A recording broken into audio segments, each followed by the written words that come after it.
We're here. And where is here? Hilo, Hawaii. Hilo, Hawaii, up on the mountain. Diamond, good to see you again. Yes. So when I think of Diamond, I think of Diamond Head, Honolulu. Mm-hmm. And actually, that's kind of the area you're from. But what is the specific town that you're actually from? What's the area called? Grew up in Waipahu, Hawaii. Waipahu. Waipahu, yeah. That's near Waianae. Near. Near. Okay. Yeah. You know, I heard about you in a magazine way back when you were 12 years old. Mm-hmm. That there was a kid that was involved in drug dealing and all kinds of, you know, not necessarily only sinful but criminal things that were going down the road that most people end up in prison. Right. It's like this. I think of it like this. I tell kids, if you continue down this road, you're going to end up either dead. That's not good. Nope. In prison. That's certainly not good. Or in a hospital or maimed or the best option, which is an option you took, which is to make a choice. Make a choice. So could you tell us a little bit about the choices that you made, but also tell us first, really quick, where were you headed and what was your life going? Because, you know, when we think of little kids, 11 years old like you were, we don't think of them out selling drugs and doing stuff like that. No. But evidently that's kind of the case with you. It was. You know, I was raised out there and my family were involved in the normal drugs, alcohol, partying all the time, and my life was headed down the same exact direction as all my siblings until I found a book at the age of 11 years old called The Great Controversy. Wow.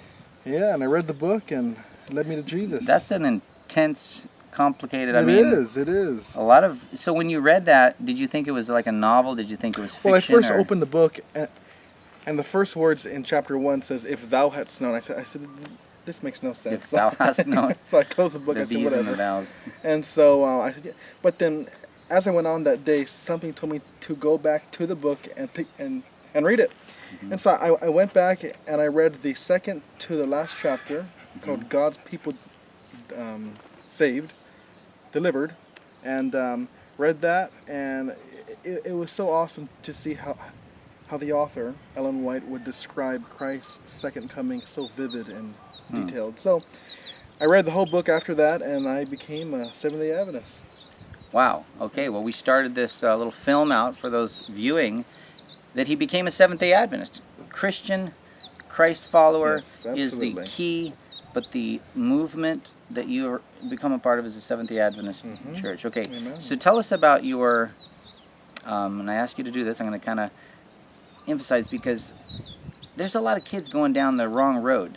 You know, they start doing party drugs, they start dabbling, well, it's just party drugs, this is just marijuana, it's accepted, it's legal, and you know, and it in my opinion, it distorts the brain enough to where your mind is fogged and you can't think properly, and so you start making wrong choices. And the devil, in my opinion, and I would think you would agree, and I would hope that other viewers out there would agree with this, the devil wants our mind. He wants to separate us from God.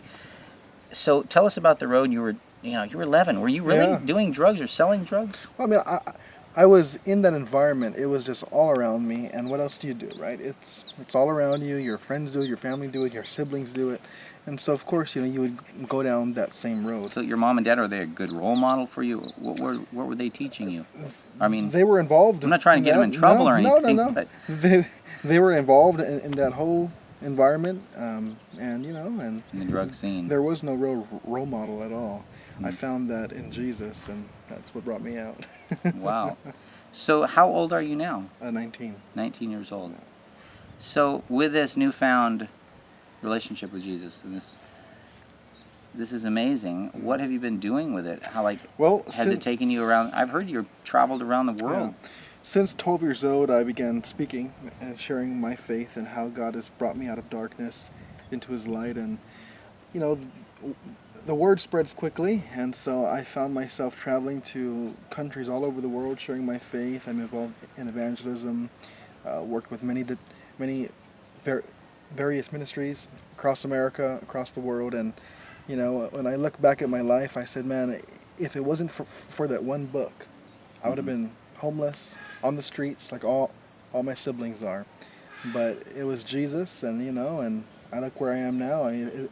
It's amazing to see how God has brought me this far. But yeah. Well, it speaks a great thing to me that I see in this.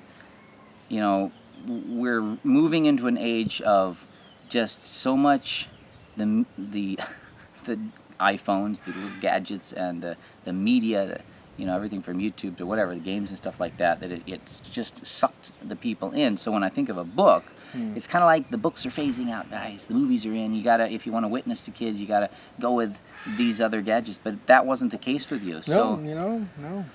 Because a lot of my family are still involved in literature evangelism. And I totally support it, and